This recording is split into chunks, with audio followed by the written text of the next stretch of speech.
let's open it up to questions. Who'd like to start? Okay, I'll start. I like to do that a lot.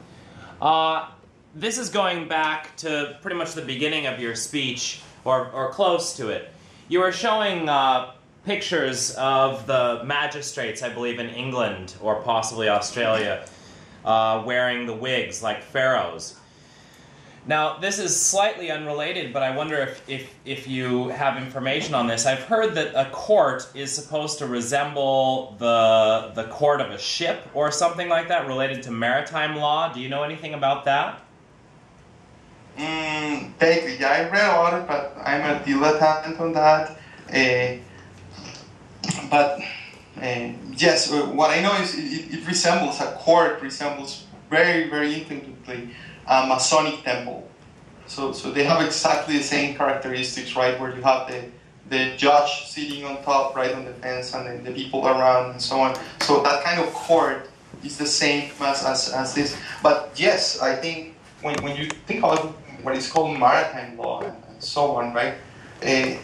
Yes, what you have is this group of people that are creating these entities, right? In maritime law, what you're doing is you're creating these corporations, these legal fictions, and then the whole law and the treatment of this is around legal fictions. But at the end of the day, as a side effect, you end up in jail, right? Or you end up beheaded or paying taxes through the manipulation of these legal fictions, right?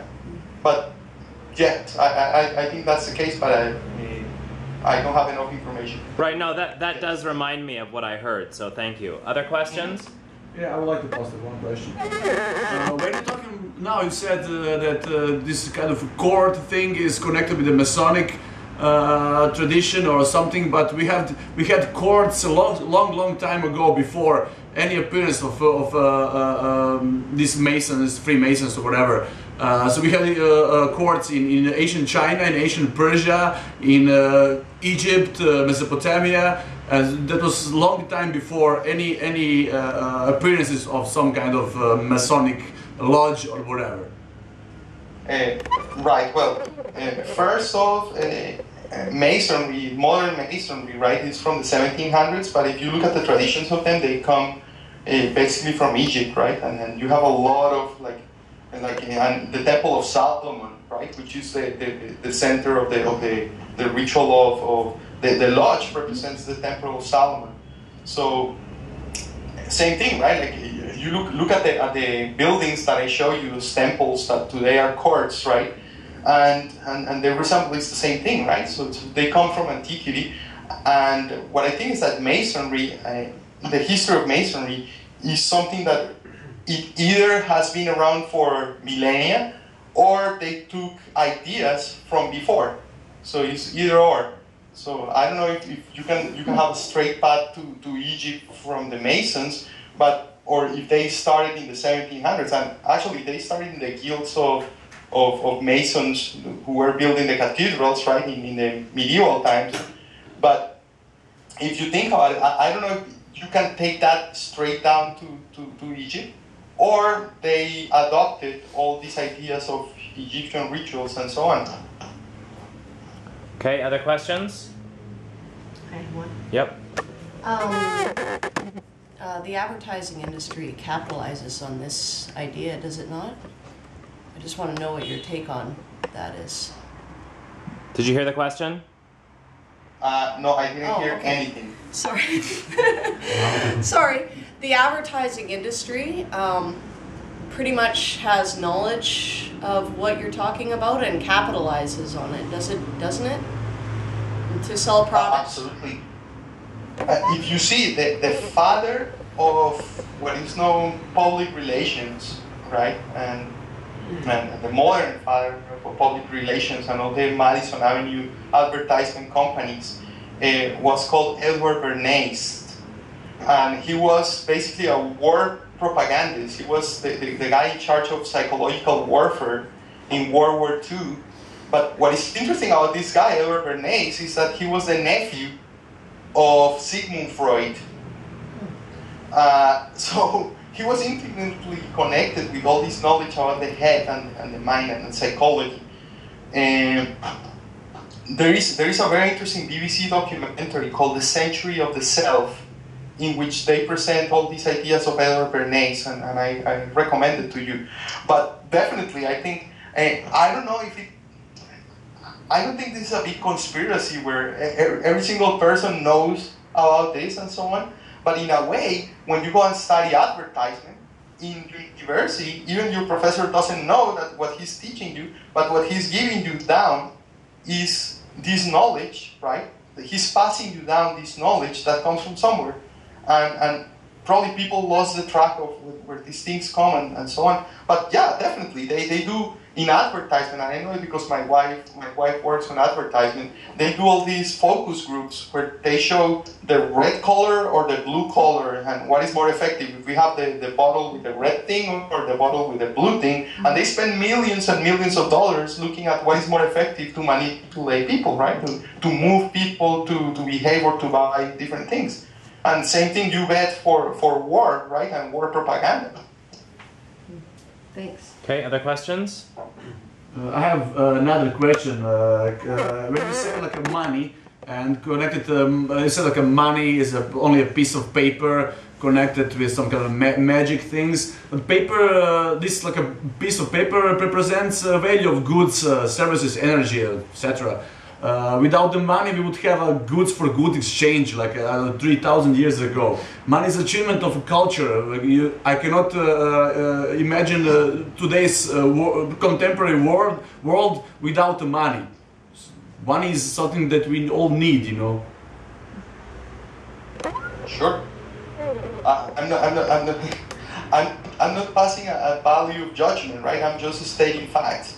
So what I'm saying is, we live under this spell where we are conferring value to a piece of paper, and whoever creates the paper creates the value of the paper.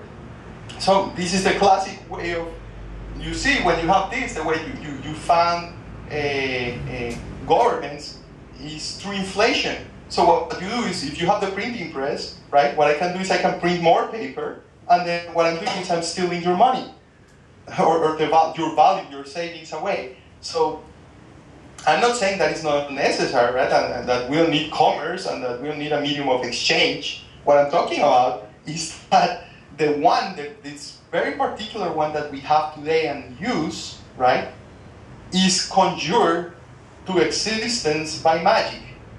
And this is the other thing, right, is that we can help it. Like, this is the beauty. The gods are immortal. Hermes is immortal. What we have is this ability to create language. That's what defines humans, and that's what makes us what we are. So, you see, Mercury was the god of science and knowledge and wisdom and knowledge, right? But on the other side, it was also the god of the thieves. So one and the other come together, right? With the ability of imagination and being able to create a language and being able to put things into words comes the ability to lie as well. So both things come together. And the gods and these ancient gods, they were not good or evil, right? If you look at the Greek gods, Hermes or Zeus, they were not good, but they were not evil. They had all these characteristics, and the whole thing and the idea of the Hermetical arts is twofold, right? Is how to control emotions, which at the end are the gods, in two ways. One is, if you cannot kill them because gods are immortal, but what you can do is you can balance them. So by learning how to take all these passions and put them in contrast one with another, what you can do is you can create balance. Or the other thing you can do is you can create imbalance to control.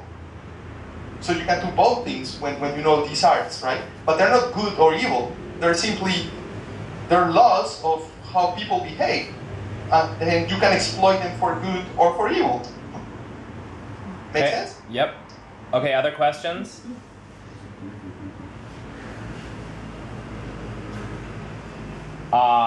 Really? No more questions? I only wrote down one. Okay, I'll ask one question, if you insist. Yeah, can you see me? Okay.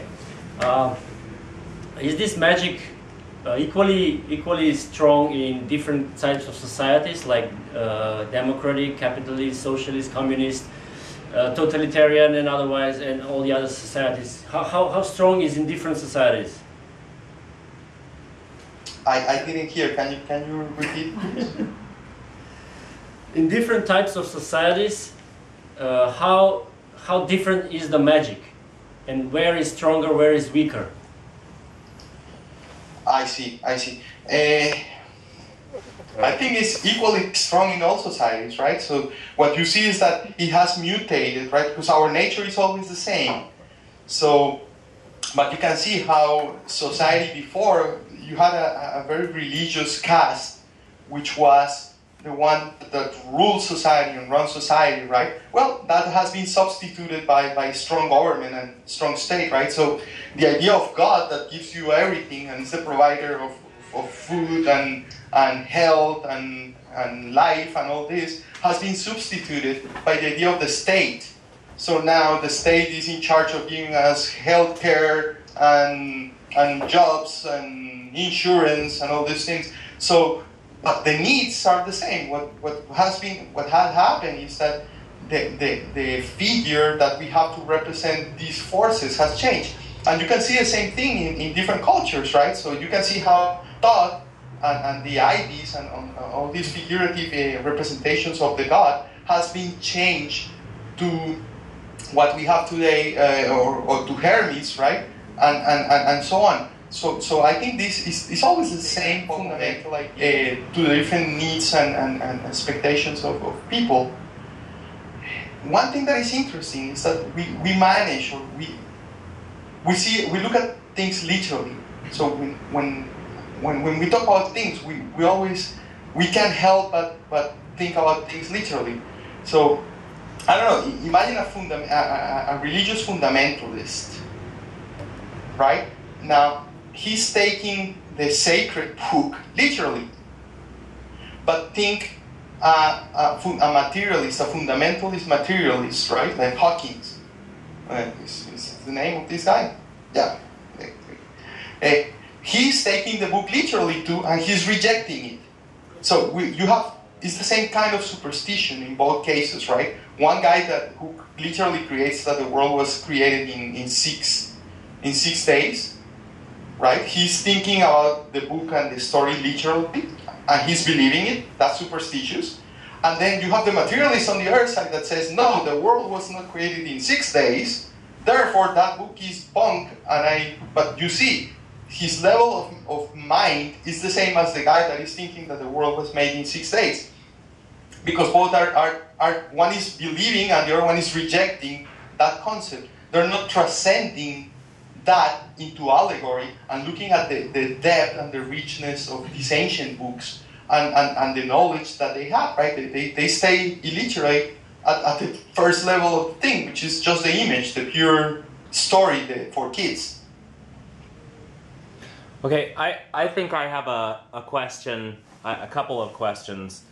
One going back to Egypt. You were talking originally about how the Egyptians used words to propagate their magic, but did they also do it through the stoneworking, like shapes and things like that? Like the obelisk, or by using geometry, or have you studied into that? Yes, and if you think about it, it's the same, right? When the pictograms that they used are symbols to represent a concept. So when you create a statue, it's an embodiment of a concept. Or when you create a building, and by the way, temples have the form of bodies of people, right?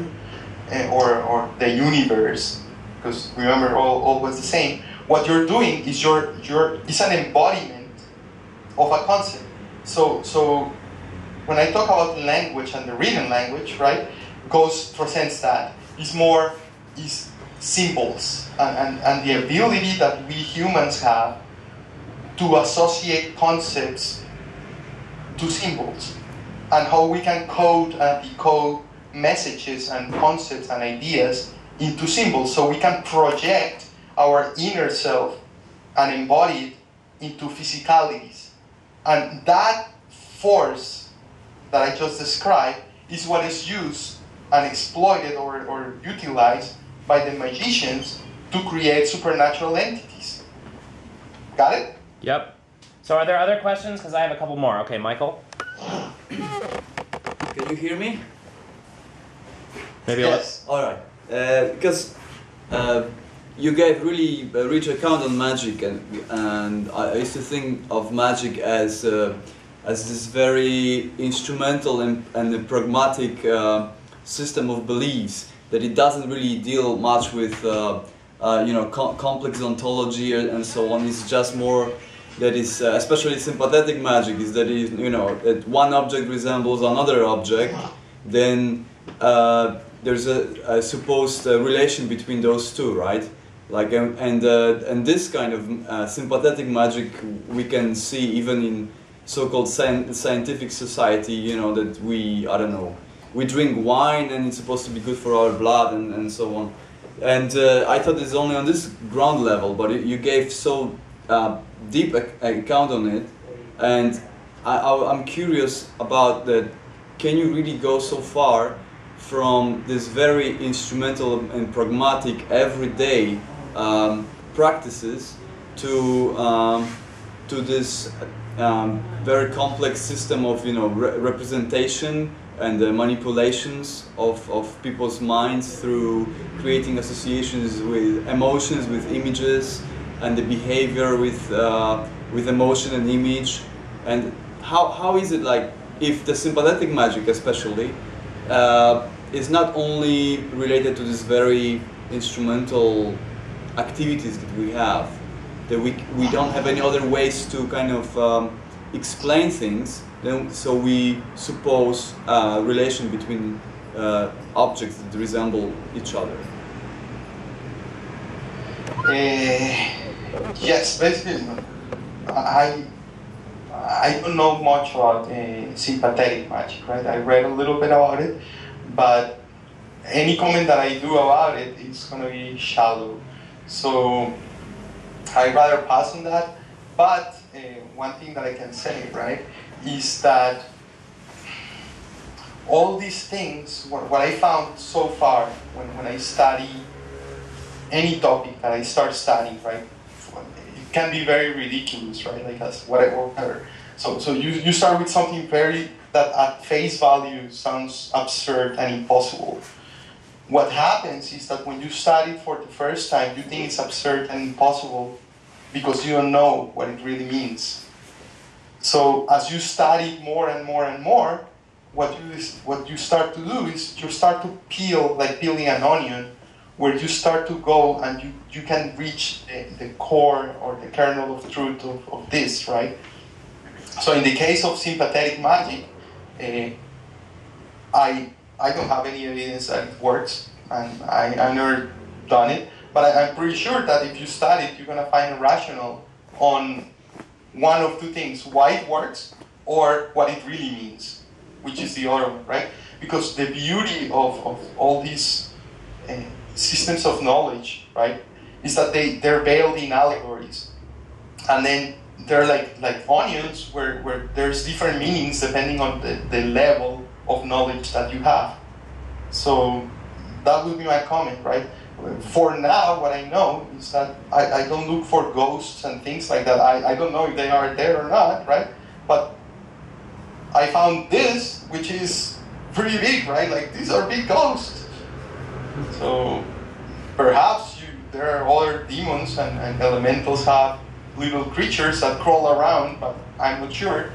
But I'm pretty sure that these elementals that I talk about exist and are real and can be manipulated. Okay, unless anyone has a last question, I think we can probably end it there. I have a couple more questions for you, but I feel like that might just get silly. Does anyone have a last question? No? Okay, then let's say thank you to Jose. And Jose, I'll talk to you soon, and thank you so much for being with us today. Okay, thank you guys. Thank you.